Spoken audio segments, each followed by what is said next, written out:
पुरुषोत्तमम्। वंदे पुरुषोत्तमम्। आज की वाणी है, ये खूब ही सत्य बात है। मन में जब भी दूसरों के दोष देखने की प्रवृत्ति आता है, तब वही दोष अपने अंदर आकर बसा बांध लेता है। तब बिना काला विलंब किए वही पाप प्रवृत्ति को तोड़ मरोड़ और झाड़ बुहार करके साफ कर देने से ही निस्तार, नहीं तो सब नष्ट हो जाएगा। श्री श्री पितृदेव बसवान सिंह दा को हिंदी में आलोचना करने के आदेश देते हैं। बसवान दा आलोचना खत्म करके प्रश्न करते हैं उपस्थित भाइयों की ओर देख के, और कोई प्रश्न है इसमें? फिर नित्यानंद मंडल दा बोलते हैं, दूसरों के दोष देखने की प्रवृत्ति से किस तरह वो अपने अंदर आके बसा बांधता है। फिर परमेश्वर पालदा और भी एक मूल प्रश्न बोलते हैं, मैं अगर देखता हूँ कोई दूसरे किसी को मार रहा है, तो फिर एक दूसरे को मार रहा है, इस तरह कहा तो देखूंगा, तो इसमें दोष देखने की बात क्या है? तब नानी चक्रवर्ती दा आके बैठे हैं। वो पितृदेव के निर्देश क्रम में उत्तर देना शुरू करते हैं। नानीदा बोलते हैं, दोष देखने की प्रवृत्ति आने का अर्थ है ये नहीं है कि जो घटना घट रहा है मैं वो नहीं देखूंगा या मेरा वो देखना उचित नहीं है। दोष देखने की प्रवृत्ति आने का अर्थ है वो दोष के प्रति ध्यान न करना, जिस वजह से मेरे स्वभाव मेरे अलक्ष्य में निंदित हो जाएगा, और वही दोष ध्यान करने की वजह से मेरे अंदर वो आके बसा बांधेगा। शिव दयालदा बोलते हैं, और किस तरह वो दोष को झाड़ बुहार करके साफ किया जा सकता है। नौनिदा बोलते हैं, इसीलिए इष्टानुक चलन की जरूरत होता है। शिष्य पितृदेव बोलते हैं, ये वाणी मेरे लिए है, ऐसे सोचना होता है। हर चीज के अंदर अच्छा और बुरा दो चीज है।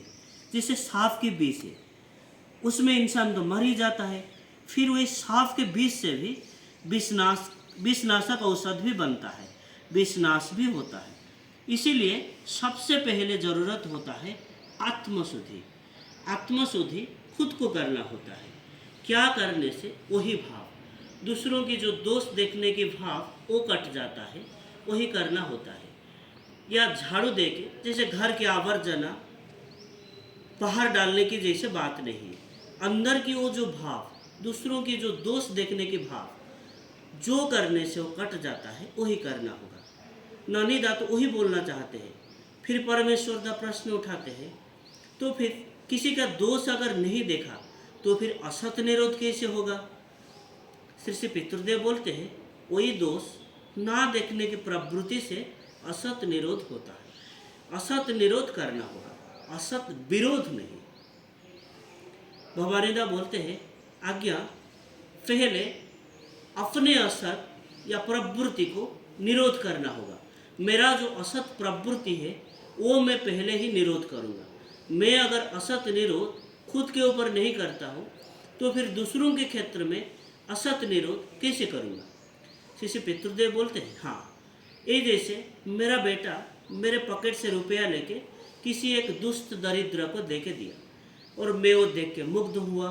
वो ना देख के मैं अगर उसको गुस्सा करके बोलता हूँ, वो क्यों मुझे ना दे के पैसा दे दिया, उससे क्या होगा? वो शायद मुझे कहने के लिए उसको समय नहीं मिला। वो दुष्ट की अवस्था देख के वो अभिभूत हो गया था। इसीलिए दूसरा कोई उपाय ना देख के जैसा काम वैसे काम, इसका मतलब मेरे पॉकेट से रुपया निकाल करने उसको लेके दे दिया। अब वो अगर उसके साथ मैं अगर उसको गुस्से में गाली गलौज करता हूँ तो फिर वो आनंद और उसका वो महानुभवता लक्ष्य करके जो आनंद होता है वो आनंद मुझे थोड़ी ना मिलेगा। असत प्रवृत्ति अपने अंदर जो कुछ है उससे मुक्त रहना होता है। उसको झाड़ के साफ करने का मतलब उसको प्रश्रय ना देना। फिर कथा प्रसंग में आसाम के गुवाहाटी के कामाख्या देवी के मंदिर के बाद श्री श्री पितृदेव वहाँ के जो पंडा लोग होते हैं, बहुत लोग उच्च शिक्षित होते हैं, उन लोगों के कितना सुंदर व्यवहार मनुष्य के साथ। कोई अगर मंदिर के दर्शन के लिए आता है या देवी की पूजा करने आता है उससे रुपए लेने की बात नहीं बोलते, बरंग अगर ज़रूरत होता है तो उसको उधार देते हैं। उनके व्यवहार देख के ये समझ में आता है इतने लोग वहाँ क्यों जाते हैं। वैसे ठाकुर के निकट भी मनुष्य आते थे। उनके प्यार में मुग्ध होके मनुष्य छोड़ के जाना नहीं चाहता था। ये प्यार ही होता है हिप्नोटाइज करने का या मोहित करने का शक्ति। प्यार में मोहित होता है इंसान। प्यार जैसा और दूसरा कोई शक्ति नहीं। और दूसरों के अगर दोष देखने की प्रवृत्ति रहता है तो प्यार के राज्य में हम घुस नहीं पाते हैं और वही संपत्ति के बारे में कोई ज्ञान ही नहीं होता है। ये घटना इष्ट प्रसंग से 7 दिसंबर 75 से लिया गया है। आज के लिए इतना ही। वंदे पुरुषोत्तमम। वन्दे पुरुषोत्तमम्। जय।